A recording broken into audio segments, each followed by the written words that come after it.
Salve, turma aí, tá beleza? Vamos fazer um segundo exemplozinho só para a gente ir pensando e desenvolver nosso raciocínio acerca daquilo que a gente estudou, daquele tanto de equação que a gente viu.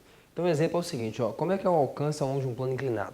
Eu tinha comentado umas 2 aulas atrás, a gente deduziu aquele tanto de equação, deduziu aquela equação do alcance. Eu te falei, cara, essa equação de alcance só vale se o ponto inicial e final estiverem alinhados na mesma horizontal. Aí aquela história que a gente conclui dela, de que o alcance é máximo por um ângulo de 45, só vale também para aquele caso. Aí eu até comentei, por exemplo, eu poderia ter isso aqui. Eu poderia estar lançando o cara, e ao invés de ter um chão horizontal, que faria com que o ponto final dele fosse esse, estivesse no mesmo nível que o ponto inicial, agora o camarada vai correr ao longo de um plano inclinado. Então, na verdade, a trajetória dele vai ser essa parada, pum, ela termina lá embaixo. Como que seria a expressão para o alcance dele? Ou seja, para a distância que ele percorre ao longo do plano. E quando é que esse alcance vai ser máximo? Vamos pensar um pouquinho sobre isso aqui? Então esse é o nosso problema. Tem alguns jeitos de a gente resolver isso. Um jeito interessante é a gente fazer o seguinte, ao invés de eu adotar aquele sistema cartesiano, x e y, horizontal e vertical, agora isso não seria tão inteligente. Por quê? Porque antes isso era bom, porque ao longo do eixo x ia ser o meu alcance. Só que agora o meu alcance está ao longo desse eixo aqui, né? É aqui que me interessa, eu quero saber essa distância total, o alcance ao longo do plano inclinado. Então vamos adotar um sistema cartesiano, um referencial, que está aqui assim, ó. Então eu vou colocar meu eixo y perpendicular ao plano, então ele vai estar aqui assim, ó. Então esse aqui é meu eixo y, ele faz 90 graus com a direção do plano, então deixa eu continuar o plano aqui, ó. Então a rampa está aqui, meu eixo y é perpendicular a ele, e o meu x, então, é a própria direção do plano. Então, nosso eixo x, ó, é esse cara aqui. Então, beleza. Então, aqui, ó, nesse sistema, então, xy, eu vou equacionar as posições nesses caras e descubro, então, quanto que é o x aqui, no alcance máximo. Faz sentido ou não? Beleza. Só que agora vai ficar mais... Pode parecer que fica mais complicado. Você fala, uai, agora essa gravidade, ela atua em x ou em y? Se eu coloco um sistema cartesiano assim, ó, y e x, beleza, essa gravidade está atuando no eixo y, ela não atua no eixo x, o movimento em x é uniforme. Mas agora, desse jeito, essa gravidade ela tem uma componente que está aqui, que é uma componente que está no eixo y, e ela tem uma componente que está aqui, na direção do plano. Então, os dois movimentos vão ser acelerados. Eu vou ter que decompor a gravidade, escrever duas equações de movimento para x e y, tentar isolar o tempo em uma, jogar dentro da outra, enfim. O probleminha é mais ou menos esse, hein? Presta atenção, então vamos lá. Então, a ideia é exatamente isso que a gente falou. Eu vou ter que decompor essa gravidade aí também. Então, traça aqui, ó, uma direção que é paralela ao plano, a partir desse ponto aqui. Então, deixa eu tentar traçar uma direção que é paralela ao plano inclinado. Então, tá aqui. Beleza, então essa direção aqui, mais ou menos paralela ao plano, traça uma direção que é perpendicular a ela. Ou seja, tracei a direção x e a direção y, né? Então, tá aqui. X, y. Beleza, mais ou menos isso aí. Então tá aqui, ó. Esse aqui é meu x, esse aqui é meu y, eles são perpendiculares. Tranquilo? Então, só peguei aqui, ó. Pega esse nosso sistema cartesiano que está aqui e traz ele para lá. Beleza, posto isso aí, vamos lá. Onde que aparece o ângulo φ, pessoal? Vamos lá. Esse ângulo φ, ele é entre a direção x e a horizontal. O ângulo φ é conhecido, é o ângulo de inclinação do plano. Então vamos lá, traço uma horizontal aqui só para esse ângulo φ aparecer. Então aqui, ó.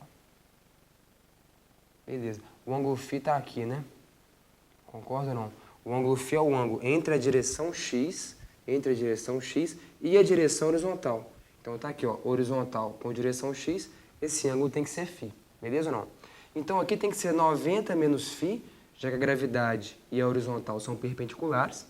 Então aqui é 90 menos φ, consequentemente aqui é o ângulo φ. Concorda ou não? Esse aqui é o ângulo φ. Já que esse com esse também tem que ser 90 graus, tá aqui, ó. Y é perpendicular a x. Compõe a ideia? Beleza, então achei o ângulo φ aqui, entre x e horizontal. Então, entre x e horizontal, φ, 90 menos φ, como a soma desse com esse tem que dar 90, esse aqui é 90 menos φ, aqui só pode ser o tal do φ. Beleza, então decompõe a gravidade nesses dois eixos. Então, ela vai ter uma gravidade aqui na direção x, então vou colocar aqui assim, ó. Vai ter uma componente nessa direção, vou chamar de gx, que vai valer g seno φ. Tranquilo ou não? Então a componente oposta ao ângulo φ, seno de φ. E vou ter uma componentezinha que vai estar aqui, ó. Beleza? Então tem uma componente que aparece aqui, que é g cosseno de φ. Então deixa eu desmanchar um pedaço aqui. Então vai ter uma componente aí, ó, gy, que é g cosseno de φ. Esse carinha. Tranquilo ou não? Beleza, então vamos equacionar esse movimento. Ah, tá. Lembra de decompor também a velocidade. Então a velocidade, ela tem uma componente inicial aqui, ó, na direção x, que vale v0 cosseno de θ. Beleza? Então fica atento. O φ é o ângulo do plano fixo e o θ é um ângulo que pode eventualmente variar. É o ângulo que eu escolho para tirar o cara. v0 cosseno θ aqui e aqui na direção y a gente vai ter uma componente aqui que vale v0 seno θ. v0 seno θ. Tranquilo? Então o θ já é o ângulo com o plano. Beleza, então vamos equacionar em x e em y o que vai acontecer. Então, nos dois casos, eu vou ter um movimento uniformemente variado. Então a equação de posição vai ser isso aqui, ó, S igual a S0 mais V0t mais meio de AT2. Então vamos fazer essa conta para a direção x. Então eu vou ter que x é igual a x0, só que tanto x0 quanto y0 vão ser zeros, porque eu escolhi a origem exatamente no ponto de lançamento. X inicial e y inicial é zero. O cara começa na origem. Então esse termo aqui é zero. Quem que é V0t, pessoal? O V0 é V0 cosseno θ, já que a equação é para a direção x. Então é V0 cosseno θt, mais meio de AT2. Quem que é a aceleração? A aceleração nessa direção é isso aqui, ó. É o g seno φ. O gx é a componente da gravidade na direção do plano. Então a aceleração ali é g seno φ vezes t ao quadrado. Então fica atento, θ e φ. Beleza, guarda essa expressão aí. Monta a mesma equação para y. Então vamos chamar isso aqui de equação 1. Beleza? Monta a mesma equação para y. Y igual a y0 mais v0 yt mais meio de ayt quadrado. Se o y0 é zero, o cara começa na origem.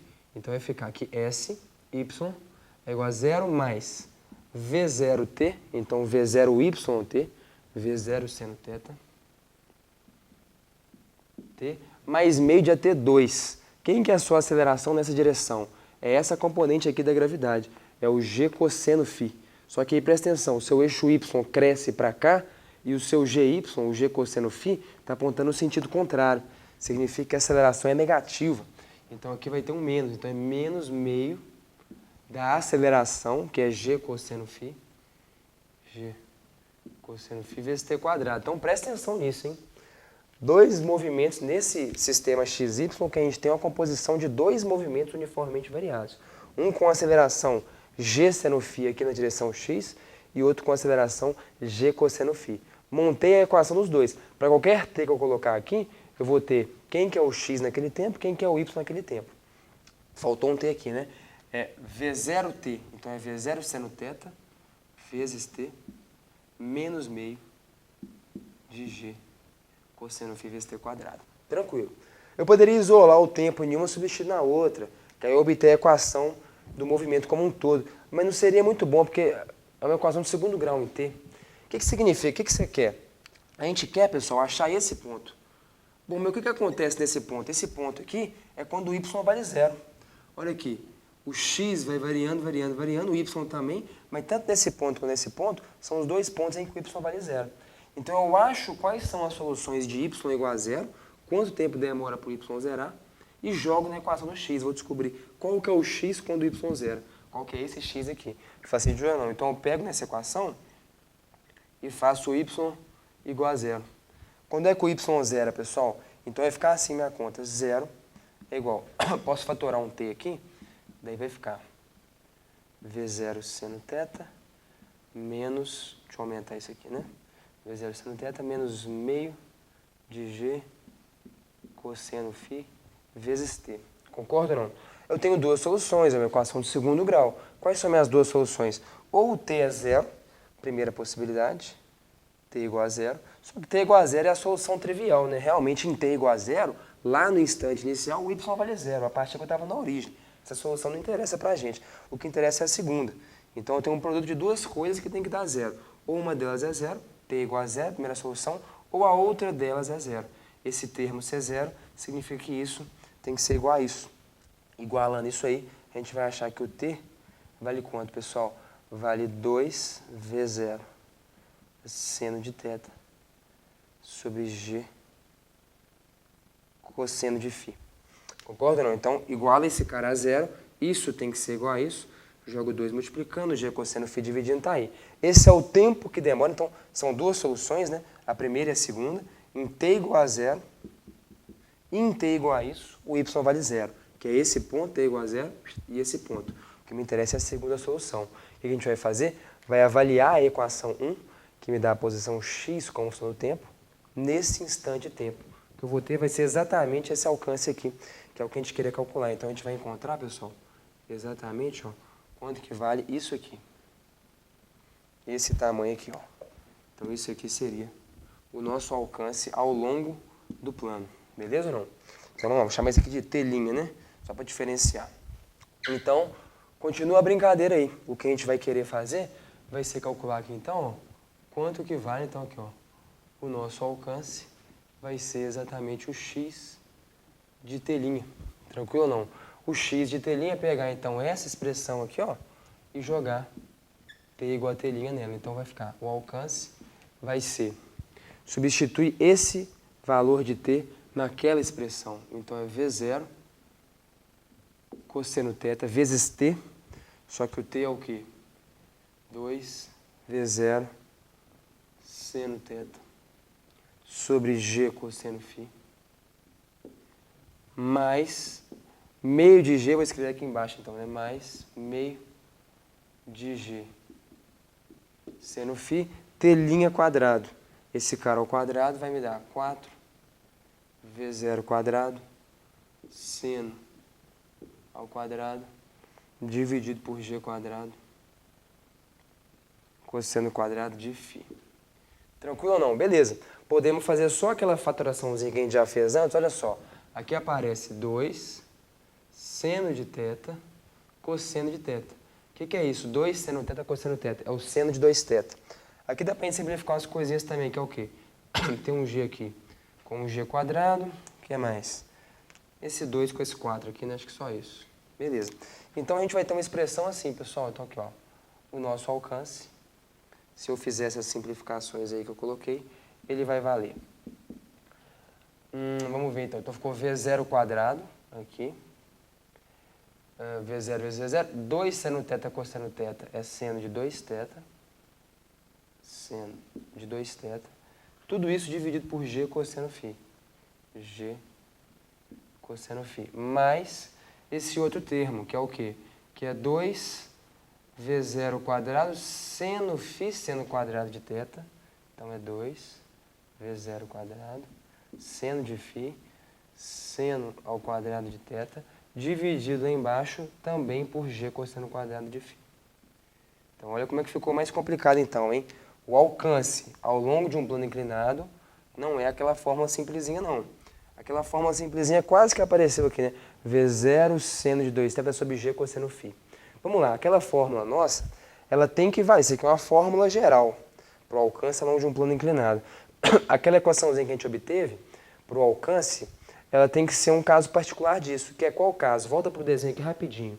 O caso nosso seria o caso em que esse ângulo φ vale zero. O que significa o φ valer zero? O φ valer zero é eu deitar isso tudo aqui, né? O plano aqui embaixo vai coincidir com essa reta verde, ou seja, meu eixo x passa a ser horizontal. Vamos ver se faz sentido? Quando o φ vale zero, a gente tem que cair para aquele caso que não é o alcance ao longo do plano, é o alcance horizontal mesmo. Então vamos testar aqui, só para a gente ver se faz sentido. Se o φ vale zero, a gente cai em qual equação? Quando o φ vale zero, cosseno de zero é 1, então esse termo vai ficar como? Vai ficar V0 quadrado seno de 2θ sobre G, porque o cosseno de zero é 1, e aqui vai aparecer um seno de zero, porque o φ é zero ao longo do plano, mas seno de zero é zero. Então vai zerar esse termo inteiro. Zerou esse termo inteiro, cai em qual expressão? Se você voltar 2 ou 3 aulinhas atrás, você vê que a equação que a gente deduziu para o alcance horizontal é exatamente essa, que é o caso em que o φ vale zero. Então foi o que eu te falei, esse negócio aqui só vale se eu tiver um lançamento em que o plano é horizontal. Se o plano for inclinado, vira esse bichão feio aqui. Aí aqui a expressão era trivial de analisar. Por quê? o θ é meu ângulo de lançamento. Você fala, quando é que o alcance vai ser máximo? Quando o seno for 1. Então esse ângulo aqui tem que ser 90, então o θ tem que ser 45. 45 graus é o ângulo para ter máximo alcance. E aqui, você acha que é 45 graus? Aqui o problema é bem mais complicado. Por quê? Porque o φ é o cara que está fixo. O φ é o ângulo do plano. Beleza, esse cara está fixo e esse cara está fixo. Agora o θ pode variar. E aí, quando é que o alcance vai ser máximo? Como é que eu maximizo essa expressão? Se aqui eu tenho um seno de 2θ, ali eu tenho um seno ao quadrado de θ. Então já não é mais tão trivial. Então, por exemplo, para eu obter o alcance máximo aqui, não vai ser mais um ângulo de 45, tal como a equação já não é mais essa, é um pouquinho mais complicado o problema. Tranquilo, gente? Beleza? Exercíciozinho bem interessante esse aí para a gente que é da turma EITA. Valeu então pela atenção, pessoal, e até as próximas aulas.